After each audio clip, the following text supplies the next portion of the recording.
మంత్రి అచ్చెన్నాయుడు సోదరుడు కింజరపు ప్రభాకర్ ఇటీవలే ఆయన రిటైర్ అయ్యారు. ఏది additional deputy commissioner of police హోదాలో ఆగస్టు నెలలో రిటైర్ అయ్యారు. అయితే ఇప్పుడు ఏపీ ప్రభుత్వం అచ్చెన్నాయుడు సోదరుడు కింజరపు ప్రభాకర్కు పెద్ద గిఫ్ట్ ఇచ్చేసింది. ఆయన్ని తిరిగి రీఅపాయింట్ చేశారు రిటైర్ అయిన తర్వాత కూడా. ఈయనపైన గతంలో కూడా చాలా విమర్శలు వచ్చాయి. అనేక మంది సీనియర్ ఐఏఎస్లు కూడా, ఐపీఎస్లు, సిఐలు, ఎస్పీలు అందరూ బదిలైనా కూడా ఈయన విశాఖ పరిధిని దాటి రారు, అక్కడే ఉంటారు తన ఇన్ఫ్లుయెన్స్ను ఉపయోగించి అన్న విమర్శలు వచ్చాయి. తెలుగుదేశం పార్టీకి పూర్తి అనుకూలంగా ఉంటారు అన్న ఆరోపణలు ఉన్నాయి. గతంలో వైఎస్ఆర్ కాంగ్రెస్ పార్టీ ఏకంగా ఫోటోలను కూడా బయటపెట్టింది.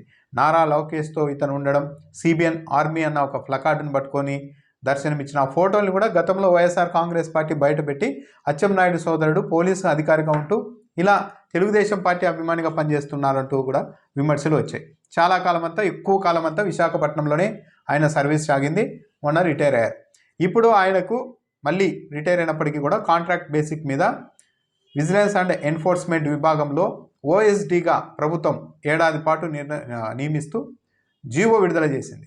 కేవలం అచ్చెన్నాయుడు ప్రభావంతోనే, అచ్చెన్నాయుడు రెఫరెన్స్తోనే ప్రభుత్వ పెద్దలు ఎలాగో తెలుగుదేశం కుటుంబానికి సంబంధించిన వాళ్ళు కావడంతోనే కింజరపు ప్రభాకర్కు ఇలా రిటైర్ అయిన తర్వాత మళ్ళీ విజిలెన్స్ అండ్ ఎన్ఫోర్స్మెంట్ విభాగంలో ఓఎస్డీగా నియమించారు అన్న విమర్శలు అయితే వస్తూ ఉన్నాయి.